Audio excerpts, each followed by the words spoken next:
Hermès is one of the most luxurious brands in the world. Hermès has been one of the main players in the world of luxury. Products selling for tens of thousands of dollars, far beyond what most people can afford.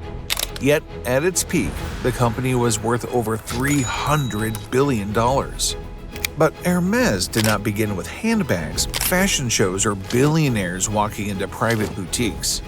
It began in a small workshop in Paris, making saddles and harnesses for horses. A young craftsman spent years perfecting his work, slowly building a reputation among Europe's elite. But just as he was gaining success, the whole industry disappeared. So how did a small horse equipment workshop survive the death of its own market and become the choice of the wealthiest and most powerful people in the world? This is Daniel, and you're watching Company Explain.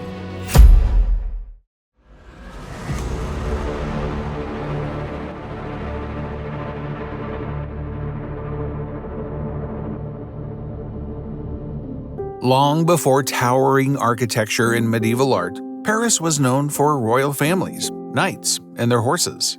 Like all major cities, the streets of the French capital were filled with horses carrying military officers, pulling carriages, and even delivering goods to the market.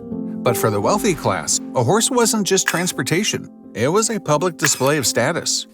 Every wealthy person owned a beautiful horse, but owning the finest equipment for that horse was even more important.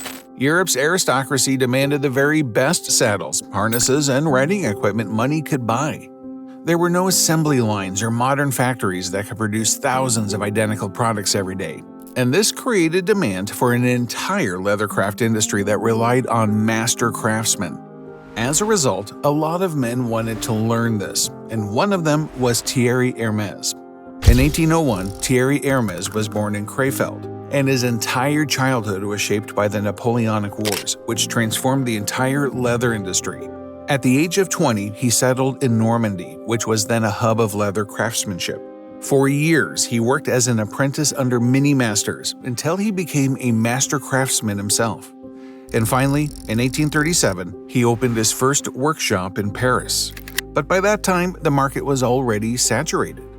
The city was filled with leather craftsmen, and everyone was competing for the attention of wealthy customers. So Thierry realized that if he wanted to succeed, he had to build something people believed was better. He knew customers weren't paying for decoration, they were paying for reliability. So while many competitors tried to produce more products, Thierry focused on producing better ones. Soon, word began spreading among the people whose opinions mattered most. Europe's aristocracy. Members of noble families sought out Thierry's workshop because they knew they were getting exceptional craftsmanship. In the 19th century, if kings, queens, and noble families trusted your work, everyone else wanted it too. He was already becoming famous for his craft, but to take it to the next level, he made a smart move. During the mid-19th century, world expositions became the ultimate showcase for innovations and craftsmanship. Nations displayed their finest inventions so they could gain international fame. In 1867, Hermès participated in the Paris Exposition. It was the second biggest expo at that time, and around 15 million visitors came from different countries. For Hermès, it was the perfect opportunity to reach a global stage, so he showcased his finest harnesses and horse equipment. The judges not only praised his excellent craft, but also awarded him a first-class medal. This award gave him access to the prestigious clientele of Europe. Emperors like Tsar Nicholas II became his royal clients. With these royal clients, Hermès' reputation was stronger than ever. Hermès became a symbol of excellence, and it seemed like his future was secure. But soon, everything was about to change.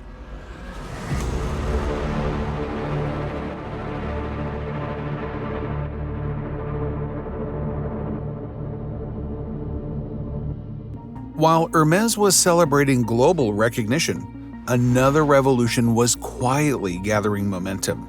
Engineers across Europe and America were experimenting with early automobiles. These machines were not only faster than horses, but also required far less maintenance.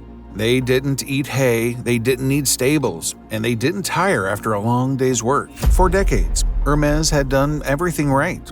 It had earned the trust of Europe's aristocracy, and by every measure, it was a successful business. Yet none of that mattered if people stopped riding horses. These new automobiles posed an existential threat to Hermès. But before the company could solve this problem, it suffered a huge loss. In 1878, Thierry Hermès died. The master craftsman who had built the company from scratch was no longer there to guide it. By the late 19th century, the world began changing faster than anyone could have imagined. Industrialization was transforming manufacturing, and railways connected countries like never before, allowing people and goods to travel farther and faster. For long-distance transportation, trains were already replacing horse-drawn travel. But the real disruption was still to come. In 1886, German engineer Carl Benz invented the first practical gasoline-powered automobile. At first, it didn't look particularly threatening. The early automobiles were expensive and they broke down frequently. But technology has a habit of improving faster than people expect. Over the next 2 decades, automobiles became more practical. Then came the breakthrough that changed everything. Instead of building cars one at a time, manufacturers began producing them through assembly lines, making ownership increasingly affordable for ordinary families. Almost overnight, the horse faced its first real competitor. And this wasn't just a problem for stable owners. It threatened an entire economic ecosystem. Harness makers struggled to find buyers. Thousands of traditional workshops across Europe quietly disappeared due to the sudden decline in demand. An industry that had existed for centuries began shrinking before their eyes. Hermès was always better than other workshops, but how could it survive in a world that no longer needed horses?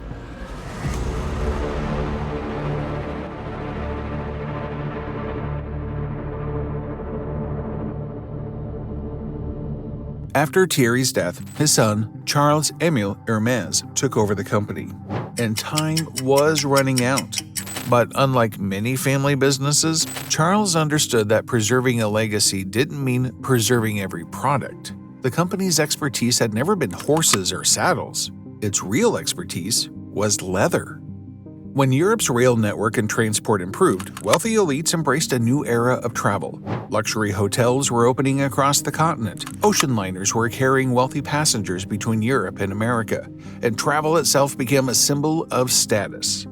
But traveling created an entirely new problem. People needed luggage. Luggage that could survive weeks of rough handling, changing weather, crowded train stations, and long sea voyages.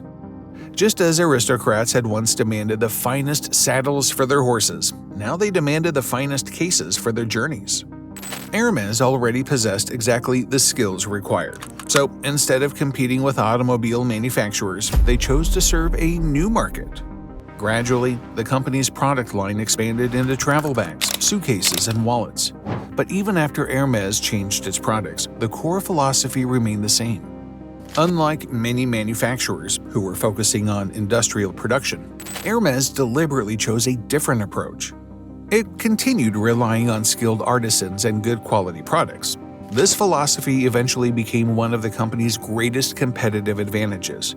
Because luxury doesn't work like most industries. If everyone can own something, it stops feeling special. Without realizing it, Hermès was laying the foundations for a business model that economists would spend decades trying to explain: a business of luxury goods.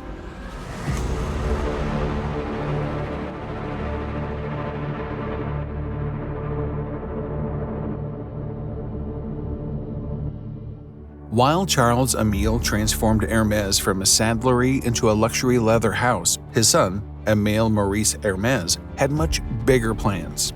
He wasn't interested in simply following trends. He wanted to define them.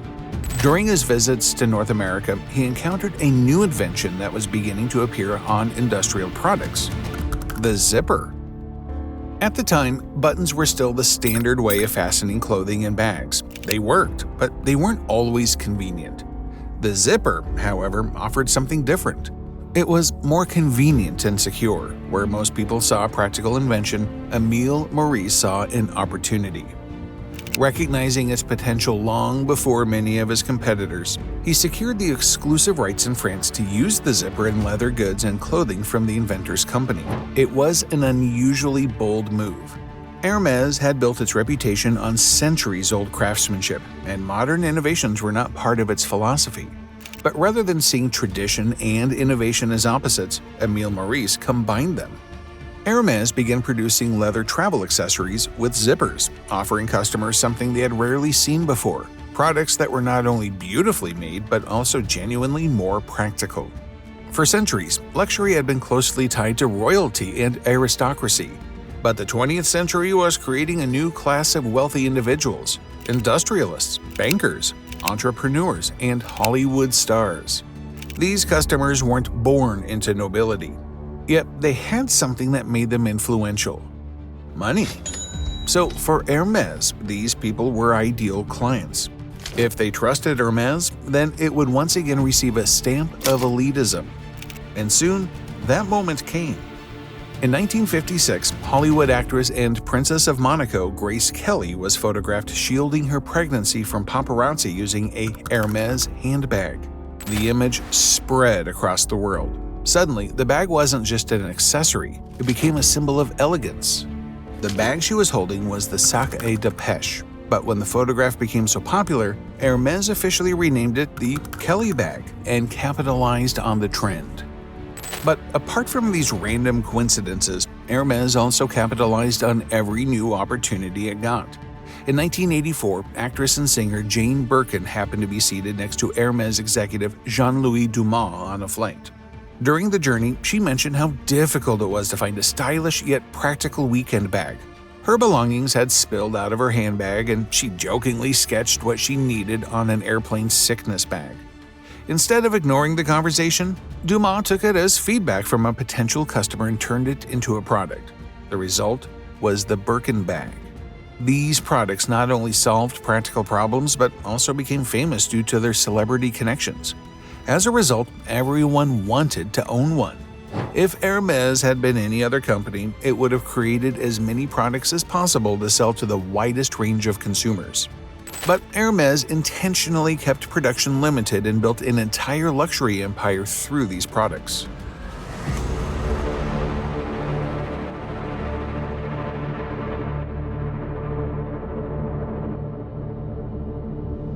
Most companies are built on a simple assumption: if demand increases, production should increase with it.